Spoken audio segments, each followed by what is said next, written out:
आज हम लोग कॉनिक सेक्शन जो पढ़ रहे थे, कोऑर्डिनेट ज्योमेट्री जो पढ़ रहे थे, उस कोऑर्डिनेट ज्योमेट्री में डिस्टेंस फार्मूला पढ़ लिए।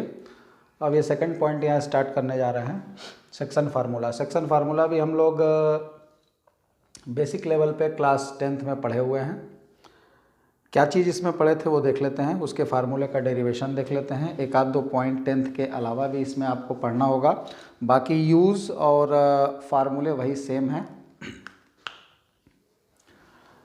सेक्शन फार्मूले में हम लोगों को करना क्या था, याद होगा अगर तो, कि एक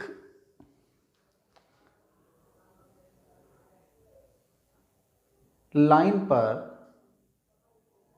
दो पॉइंट x1 y1 और x2 y2 गिवन होता था। एक कोई पॉइंट होता था जो इस लाइन को, इन दोनों पॉइंट को ज्वाइन करने वाली लाइन को किसी रेशियो में डिवाइड करता था, m/n के रेशियो में डिवाइड करता था। तो उस पॉइंट का कोऑर्डिनेट कैसे डिटरमाइन करेंगे, कैसे फाइंड करेंगे, क्या है मतलब। यहां पर पहले इसका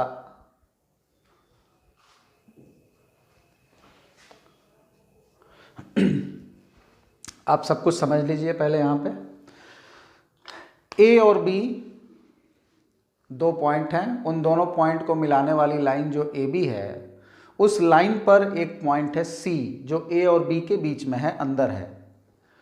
और C पॉइंट A और B को मिलाने वाली लाइन को M और N के रेशियो में डिवाइड कर रहा है, m/n के रेशियो में डिवाइड कर रहा है। तो ऐसी कंडीशन में इस पॉइंट C का कोऑर्डिनेट कैसे डिटरमाइन किया जाएगा या कैसे फाइंड किया जाएगा। तो चूंकि यहाँ पर C A और B के बीच में है, अंदर है, इसलिए यहाँ जो हम लोग इसका डेरिवेशन या इसका फार्मूला देखेंगे, या ये जो मेथड है, इसको कहा जाता है इंटरनल डिवीजन। क्या कहते हैं इसको? Internal division. क्यों? क्योंकि जो AB को डिवाइड कर रहा है पॉइंट M और N के रेशियो में, वो A और B के अंदर है, A और B के बीच में है, इसलिए इसको बोलते हैं internal division. C is internal point of A and B। तो यहां पर जो हम लोग फार्मूला देखेंगे वो इंटरनल डिवीजन का फार्मूला देखेंगे। इसका फार्मूला याद भी होगा, डेरिवेशन थोड़ा सा इसका आप लोग देख लीजिए। यहाँ से और यहाँ से तीनों पॉइंट से इस पर हम लोग परपेंडिकुलर ड्रा कर देंगे। इसका कोऑर्डिनेट x1 और 0 हो जाएगा, इसका कोऑर्डिनेट x2 और 0 हो जाएगा। हमको ये C पॉइंट निकालना है, तो हम लोग सपोज कर लेते हैं कि C पॉइंट का कोऑर्डिनेट x और y है, मान लिया। Let coordinate of C be XY। तो हमें यहाँ पर x और y की वैल्यू निकालनी है। x और y की वैल्यू अगर हम निकाल देंगे तो वही x और y की जो वैल्यू आएगी वही कोऑर्डिनेट हो जाएगा उस पॉइंट का जो A और B को मिलाने वाली लाइन को M और N के रेशियो में डिवाइड करता है। ठीक, तो अब इसके हिसाब से अगर हमने इसको XY मान लिया तो C पॉइंट से जो परपेंडिकुलर ड्रा किए, तो इसका कोऑर्डिनेट कितना हो गया? इसका कोऑर्डिनेट x और 0 हो गया, क्योंकि ये XY है तो x एक्सिस पर x होगा।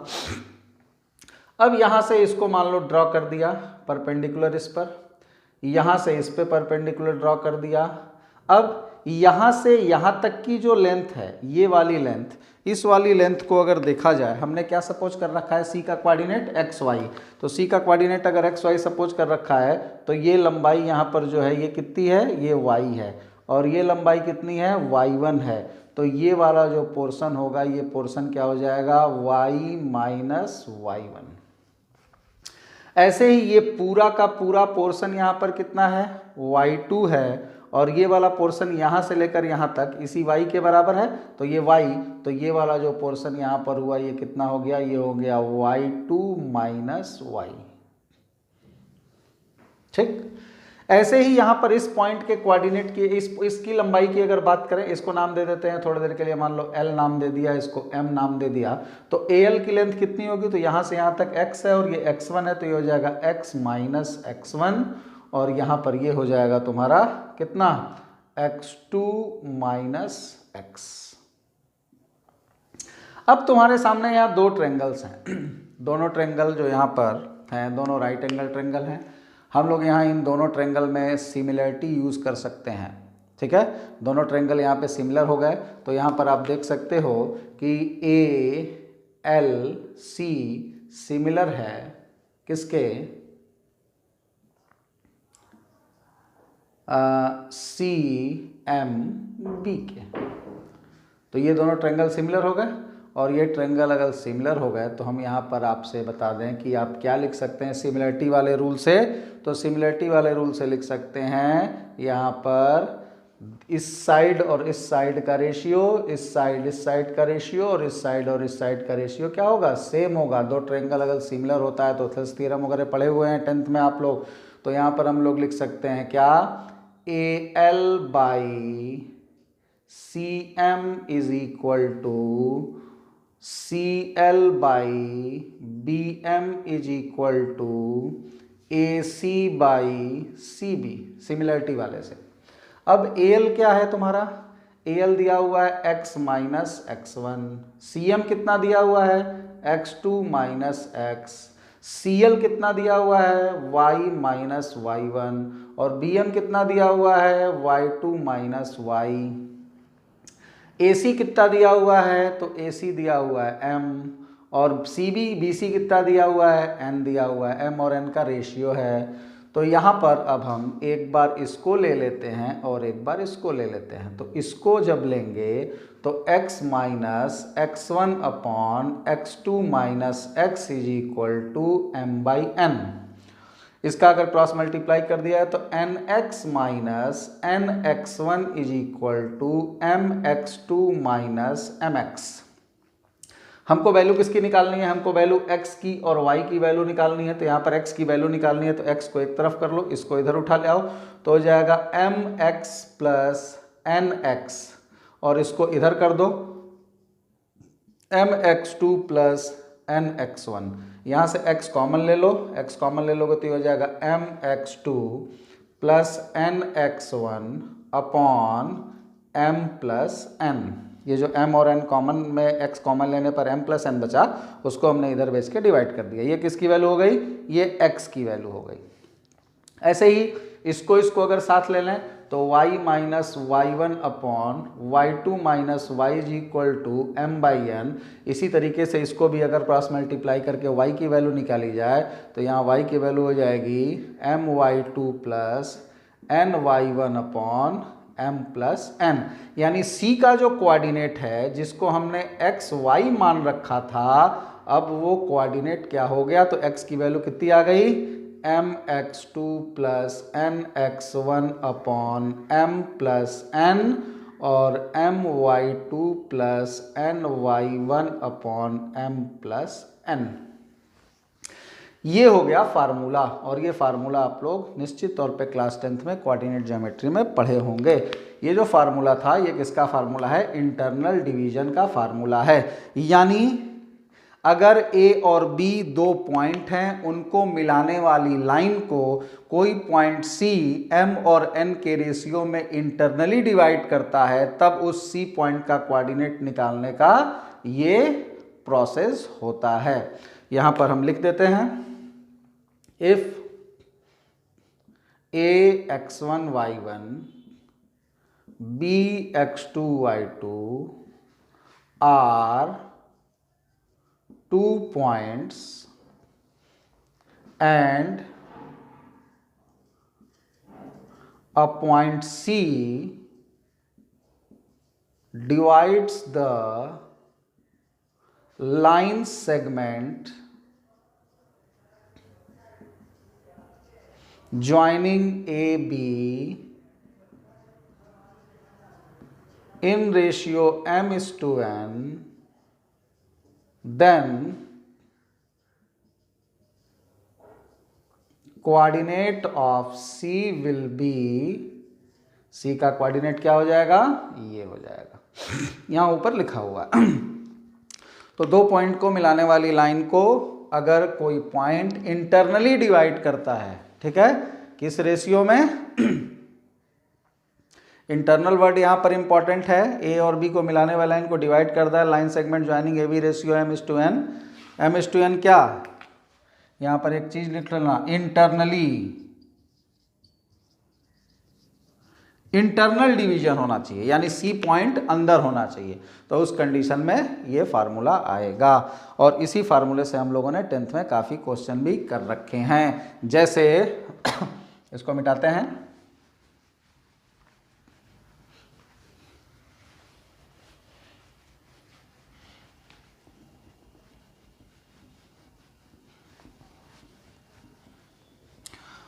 मान लो कि तुम्हारे पास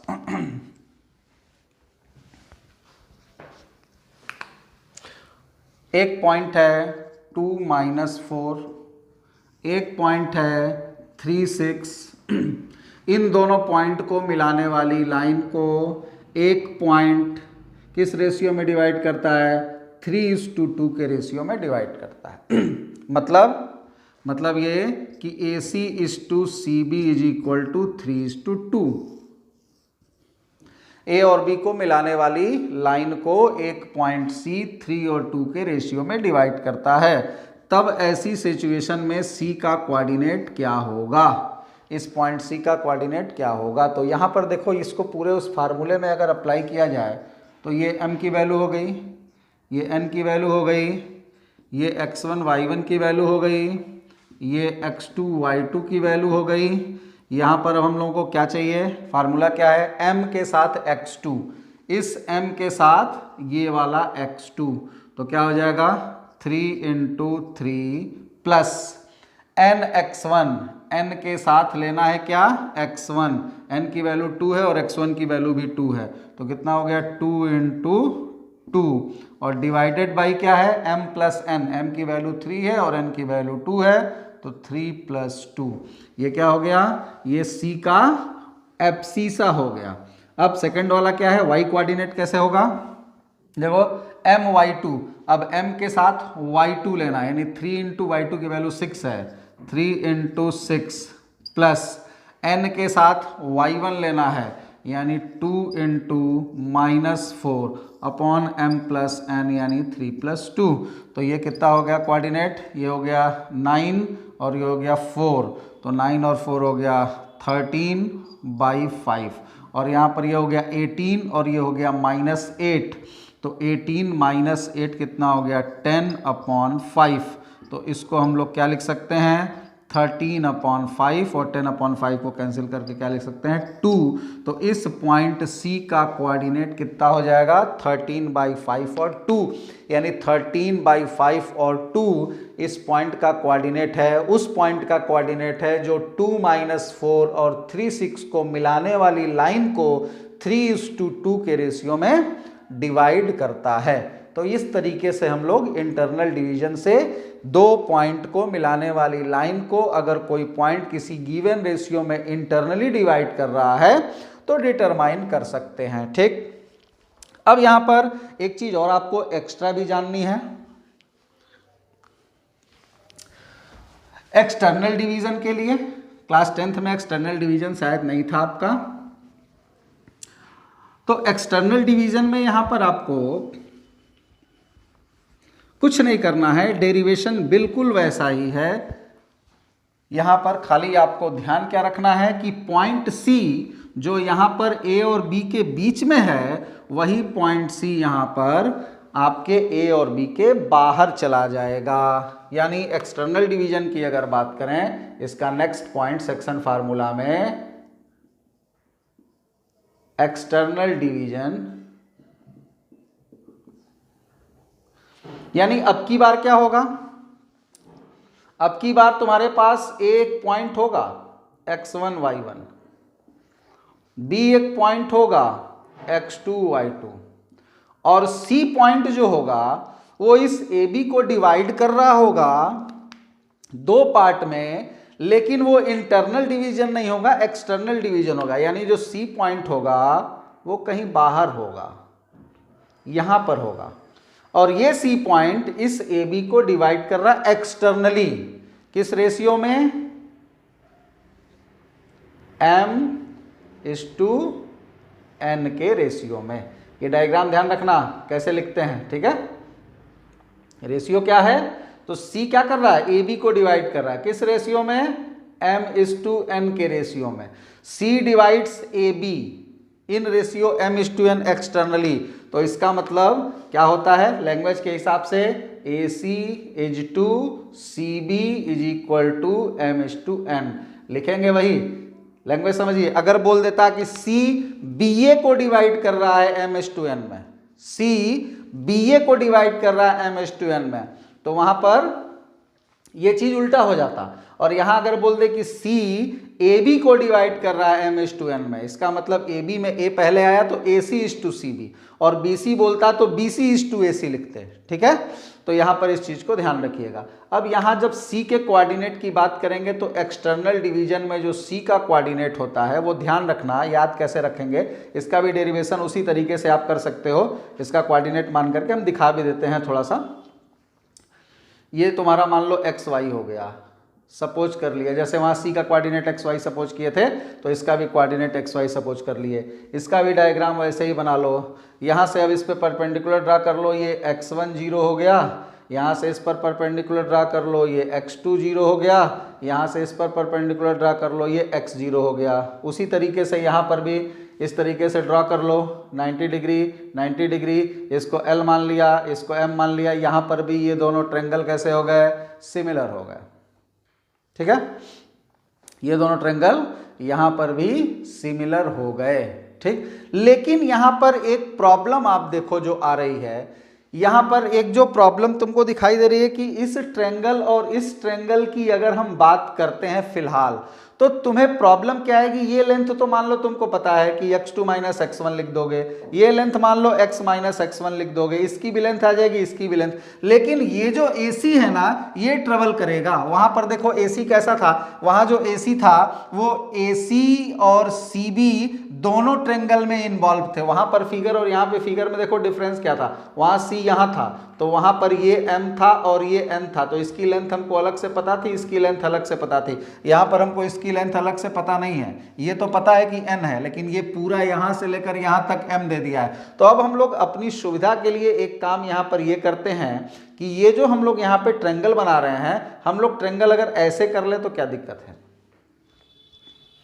अगर हम लोग ट्रेंगल को इस तरीके से कर लें, यहाँ पर भी तो ये दोनों ट्रेंगल सिमिलर हो गए और इसको हम L मान लें, इससे हमको एक फायदा ये होगा कि हम इस बड़े वाले ट्रेंगल को लेंगे तो ये पूरी साइड M पता चल जाएगी हमको, और छोटे वाले ट्रेंगल को लेंगे तो N पता चल जाएगा। ठीक, और दोनों को अगर मान लो हम अलग अलग पार्ट में लेते कि इसको लेते तो फिर ये वाला M नहीं था, ये थोड़ा सा आपको ट्रबल करता, क्योंकि ये लेंथ नहीं है, ये रेशियो है। ठीक है, लेंथ होता तो M माइनस N वगैरह करके हम यहाँ पर कुछ बना सकते थे, लेकिन ये रेशियो दिया हुआ है, इसलिए थोड़ा सा इसको ध्यान में रखना पड़ेगा। अब यहाँ पर अगर ये चीज़ अप्लाई कर दिया जाए तो ये लेंथ यहाँ से यहाँ तक कितनी हो रही है, देखो ये पॉइंट कौन सा पॉइंट है, ये पॉइंट यहाँ पर देखो, ये x2 है, ये x है, तो इसको x माइनस x2 लिख सकते हैं। और ये बड़ा वाला जो AL है इसको क्या लिख सकते हैं, इसको x माइनस x1 लिख सकते हैं। अब ये चीज़ अप्लाई करो, यहाँ पर क्या हो गया, ट्रेंगल CMB सिमिलर हो गया ट्रेंगल CLAK। देखो यहाँ पर तुम्हारा जो ट्रेंगल है वो क्या है, ये वाला ट्रेंगल इस बड़े वाले ट्रेंगल के भी तो सिमिलर है यहाँ पर। तो इसमें सिमिलरिटी अगर अप्लाई कर देंगे तो हम क्या लिख सकते हैं, तो यहाँ पर पहले बड़े वाले ट्रेंगल को देखो, बड़े वाले ट्रेंगल में AL अगर लिया जाए AL, तो छोटे वाले ट्रेंगल का क्या लेंगे BM इज इक्वल टू, अब इस ट्रेंगल का क्या लो, बड़े वाले का CL, बड़े वाले का CL लो तो छोटे वाले का क्या लेंगे CM। अब बड़े वाले का क्या लेते हैं AC, तो छोटे वाले का क्या लेंगे BC। ठीक है, ये बात समझ में आ रही होगी। और भी तरीके हैं इसको डिराइव करने के। अब AL यहाँ पर क्या हो गया तुम्हारा x माइनस x1, BM क्या हो गया x माइनस x2।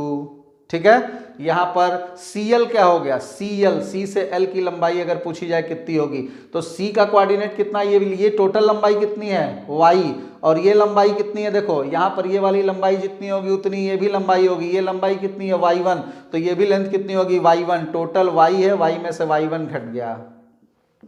ये वाली लेंथ कितनी है, तो टोटल यहाँ से लेकर यहाँ तक की लंबाई y है, और ये वाली लंबाई कितनी है, ये y2 है, तो टोटल y में से y2 निकाल दोगे तो ये y माइनस y2 आ गया, तो ये हो जाएगा y minus y1 upon y minus y2 is equal to m/n।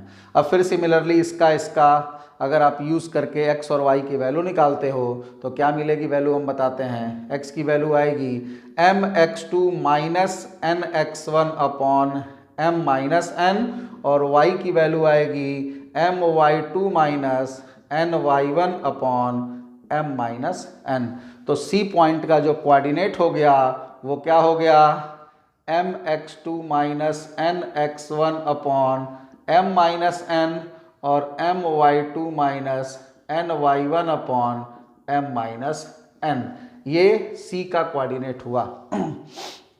किस कंडीशन में, जब डिवीजन एक्सटर्नल था, एक्सटर्नल डिवीजन जब हो रहा था। तो एक्सटर्नल डिवीजन और इंटरनल डिवीजन का फार्मूला अलग अलग आपको रटने की जरूरत नहीं है, दोनों फार्मूले में सब कुछ सिमिलर है, बस एक जगह थोड़ा सा आपको चेंज दिख रहा होगा। इंटरनल डिवीजन का जो फार्मूला भी आप लोगों ने देखा वहां पर ये दोनों प्लस प्लस प्लस प्लस होते थे और एक्सटर्नल डिवीजन में वहीं प्लस के प्लेस पर क्या आ गया है, माइनस आ गया है। तो फार्मूला अलग से आपको रटने की जरूरत नहीं है। इंटरनल डिवीजन का अगर आपको फार्मूला याद है तो इंटरनल डिवीजन के फार्मूले में जहां पर प्लस का साइन आता था उसी प्लस के साइन के प्लेस पर अगर आप माइनस का साइन अप्लाई कर देते हो तो ये एक्सटर्नल डिवीजन का फार्मूला बन जाता है।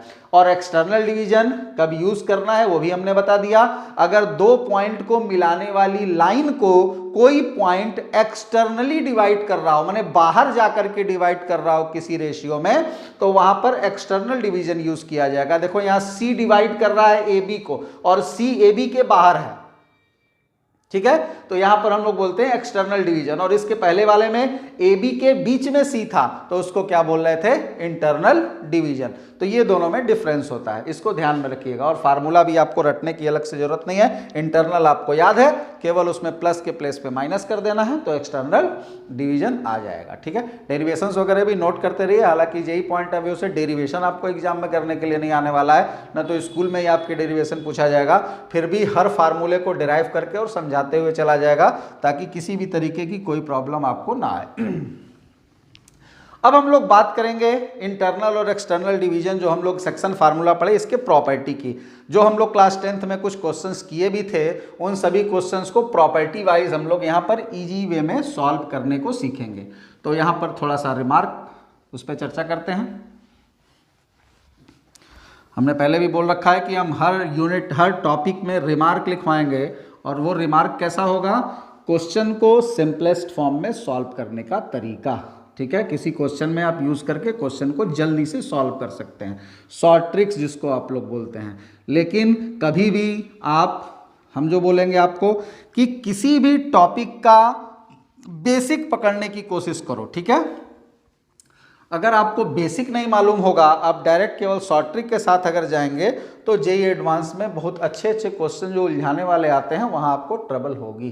इसलिए बेसिक को पकड़ो और किसी भी क्वेश्चन को बेसिक से सॉल्व करने की कोशिश करो। बहुत हाई फाई लेवल में नहीं कि जेईई का क्वेश्चन है तो बहुत स्टैंडर्ड होगा तो सोचना ही शुरू वहां से किए जहां से हमको कुछ आता ही नहीं है, तो ऐसा कुछ नहीं करना है। थोड़ा बहुत हम लोग बात करते हैं रिमार्क की।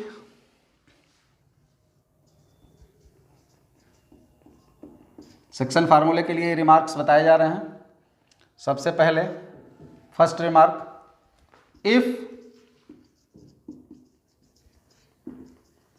Coordinates of the points are given and ratio to be determined, then मान लो कि किसी क्वेश्चन में तुमको ए का कोऑर्डिनेट गिवन है, बी का कोऑर्डिनेट भी गिवन है, सी का कोऑर्डिनेट भी गिवन है, और पूछ क्या दिया, रेशियो, जो m/n रेशियो था ये तुमसे पूछ दिया। जैसे अभी हम लोग जो फार्मूला पढ़े इंटरनल डिवीजन में, क्या पढ़े कि ए पता था, बी पता था, रेशियो m और n पता था और c निकालना था। मान लो अगर तुमसे क्वेश्चन में ए दे दिया, बी दे दिया, सी, कि चलो हम तो तीनों का कोऑर्डिनेट दे देते हैं, रेशियो पूछ लेते हैं, तो ऐसे कंडीशन में हम लोग क्वेश्चन को सिंपल फॉर्म में सॉल्व करने के लिए क्या करते हैं, करने के लिए आप डायरेक्ट उस मेथड से भी कर सकते हो कि भाई सी का कोऑर्डिनेट अगर गिवन है तो तुम्हारे पास दो इक्वेशन बन जाएगा, जो फार्मूला सी का पढ़े हो। मान लो सी का कोऑर्डिनेट तुमको 2 3 दिया हुआ है, तो तुम्हारे पास जो सी का कोऑर्डिनेट फार्मूले में पढ़े हो mx2 + nx1/m + n, वो वैल्यू 2 हो गई।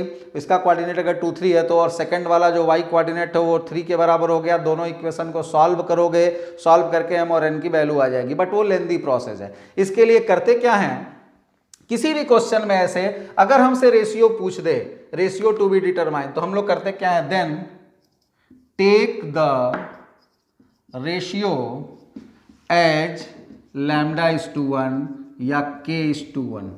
हम लोग जो रेशियो सपोज करते हैं वो m/n रेशियो नहीं सपोज करते, ठीक है। हम लोग जो रेशियो सपोज करते हैं वो m/n नहीं सपोज करते, वो कैसा सपोज कर लेते हैं, वो λ/1 या k/1। इससे फायदा क्या होता है कि वेरिएबल एक हो जाता है। जैसे यहाँ पर m और n दो की वैल्यू निकालनी पड़ेगी, यहाँ पर तुमने λ/1 अगर मान लिया तो तुमको खाली लैम्डा की वैल्यू निकालनी पड़ेगी, या k/1 मान लिया तो खाली k की वैल्यू निकालनी पड़ेगी। अभी इस पर हम क्वेश्चन कराएंगे। अभी दिमाग में बस इतना रखो कि कभी भी अगर तुमको किसी क्वेश्चन में तीनों पॉइंट का कोऑर्डिनेट दे दे और रेशियो पूछे कि किस रेशियो में सी ए बी को डिवाइड कर रहा है, तो ये बिल्कुल मत काम करना कि ratio, late ratio B m/n, मान लिया रेशियो m/n। हालांकि इससे भी क्वेश्चन होगा, इससे भी रिजल्ट आएगा, लेकिन इससे जो रिजल्ट आएगा उसमें क्वेश्चन करने में आपको डेफिनेटली इससे ज़्यादा टाइम लगेगा। तो कहीं पर भी अगर रेशियो पूछेगा तो लिख देना कि लेट रेशियो बी λ/1, या कुछ भी तुम अपने हिसाब से एक मान लेना वेरिएबल, λ/1, k/1, t/1, a/1, जो भी तुमको इसके अंदर अवेलेबल नहीं रहेगा वो तुम यहाँ पर अपने से मान सकते हो, जो तुमको सुंदर लगता हो। लेकिन एक 1 मानना और एक को कोई वेरिएबल मान लेना, इससे तुमको बहुत सारा फायदा होगा। अभी क्वेश्चन कराएंगे तो वहाँ पर फायदा समझ में आएगा। तो पहला तो ये पॉइंट है जो ध्यान में आपको रखना है कि कोऑर्डिनेट देकर रेशियो पूछे तो हमें रेशियो इस तरीके से सपोज करना है, ठीक। इसका फायदा एग्जांपल अभी कराएंगे तो वहां पर आपको समझ आएगा। दूसरा, यहां पर एक चीज और दिक्कत करता है इसी रेशियो में। क्या प्रॉब्लम होती है कि नाम नहीं देता, ठीक है, नाम नहीं देता। अब दिक्कत क्या होता है, मान लो तुमसे बोल दे कि एक पॉइंट ए एक पॉइंट बी है, सी पॉइंट ए बी को किस रेशियो में डिवाइड कर रहा है, ना इंटरनल दिया ना एक्सटर्नल दिया। अब तुमने λ/1 तो मान लिया कि चलो हम रेशियो, तो सर ने बोला था कि λ/1 मानना है, तो मान करके अब बच्चे बैठ करके इंतजार करते हैं कि सर यहाँ तो केवल डिवीजन दिया हुआ है। अगर बोल दे कि C डिवाइड्स, ये नोट नहीं करना, ये समझा रहे हैं तुमको, C divides A B in which ratio,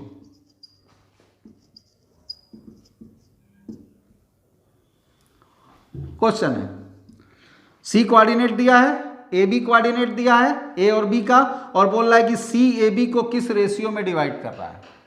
अब यहां पर जो ये रेशियो की बात कर रहे हैं हम लोग, हमने बताया कि रेशियो जब भी पूछेगा तो λ/1 मानेंगे, तो तुम λ/1 तो रेशियो खैर मान लिए, चलो अच्छी बात है। अब प्रॉब्लम क्या आएगी कि λ/1 सर रेशियो तो मान लिए, लेकिन अब हम यहां पर डिवीजन जो C डिवाइड ए बी को कर रहा है किस रेशियो में, अब यहां पर हम इस λ/1 में डिवीजन का कौन सा फार्मूला लिखें, क्योंकि इसके अंदर डिवाइड तो वर्ड इस्तेमाल है बट इंटरनल डिवीजन है कि एक्सटर्नल डिवीजन है, ये यहां पर यूज नहीं किया हुआ है। तो ऐसी परिस्थिति में क्या किया जाएगा, तो यहां पर हम लोग करते क्या हैं, डिवाइड किस में कर रहा है ये तो पता ही नहीं है अपने को, इंटरनल वाला वर्ड लिखा ही नहीं है, एक्सटर्नल लिखा ही नहीं है। अब फार्मूला कौन सा लगाएं डिवीजन में, तो ऐसी परिस्थिति में हम लोग करते क्या हैं, एक चीज ध्यान रखते हैं, हमेशा जब भी आपसे रेशियो पूछेगा तो आप हमेशा क्या करिएगा, फार्मूला इंटरनल डिवीजन का ही लगाइएगा। जब भी आपसे क्वेश्चन में रेशियो पूछे कि ए बी सी का कोऑर्डिनेट गिवन है, तो रेशियो क्या होगा जिसमें सी ए बी को डिवाइड कर रहा है, एक्सटर्नली डिवाइड कर रहा है कि इंटरनली डिवाइड कर रहा है, ये क्वेश्चन में वर्डिंग नहीं है, डिवाइड कर रहा है। तो यहां पर अब बच्चे कंफ्यूज होते हैं कि डिवाइड कर रहा है तो एक्सटर्नल डिवीजन का फार्मूला लगाएं कि इंटरनल डिवीजन का फार्मूला लगाएं। बिल्कुल कंफ्यूज नहीं होना है, ऑलवेज यूजिंग, ठीक है, इफ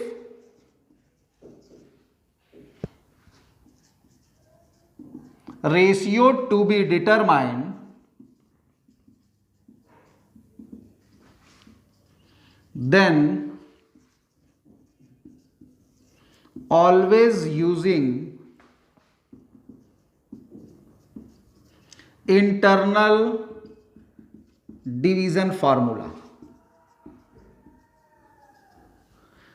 If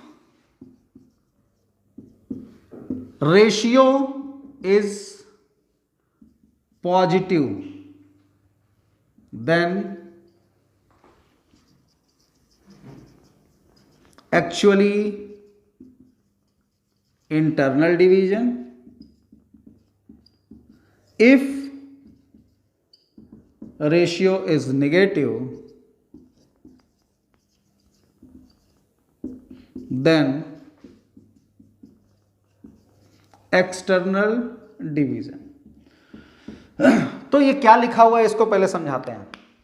अगर रेशियो पूछा जाए, एक्सटर्नल इंटरनल कोई चीज न दिया हो, तो आपको लोड लेने की जरूरत नहीं है। मेथड और भी हैं, लेकिन ये सिंपलेस्ट फॉर्म में कुछ नहीं सोचना है, सीधे सीधे इंटरनल डिवीजन वाला फार्मूला लगा दिया। इंटरनल डिवीजन वाला फार्मूला लगा करके रेशियो हमने सपोज कर ही लिया λ/1 और वहां पर लैम्डा की वैल्यू निकालेंगे, या रेशियो जो मेरा रिजल्ट आएगा वो रिजल्ट अगर पॉजिटिव आ जाता है, वो रिजल्ट अगर पॉजिटिव आ जाता है, रेशियो अगर पॉजिटिव आ जाता है, इसका मतलब कि इंटरनल डिवीजन ही था, हमने जो फार्मूला लगाया था वो सही है। और अगर मान लो कि रेशियो निगेटिव आ जाता है, रेशियो कभी निगेटिव होता नहीं है, अगर मान लो रेशियो निगेटिव आ जाता है, इसका मतलब हो जाता है कि वो एक्सटर्नल डिवीजन था, बट हमने फार्मूला क्या लगा दिया था, इंटरनल डिवीजन का फार्मूला लगा दिया था। रिजल्ट दोनों केसेस में आपको सेम मिलेंगे। ठीक, रेशियो पूछेगा तो रेशियो में माइनस लगा करके नहीं लिखा जाएगा, तो इस चीज को आप ध्यान में रखिएगा। इस पे अभी हम एग्जाम्पल कराते हैं तभी ये चीजें क्लियर होंगी। तो मान लो कि अगर क्वेश्चन में तुमसे बोल दिया जाए कि एक पॉइंट ए है x1 y1, एक पॉइंट बी है x2 y2, अभी हम एग्जाम्पल लेकर के भी बताएंगे। इन दोनों को मिलाने वाली लाइन को एक पॉइंट सी जिसका कोऑर्डिनेट x3 y3 है, सी का भी कोऑर्डिनेट दिया हुआ है, ये इसको डिवाइड करता है। बस इतना लिखा हुआ है कि ए बी को मिलाने वाली लाइन को सी डिवाइड करता है। ठीक, कहाँ, अंदर की बाहर, ये नहीं दिया हुआ है।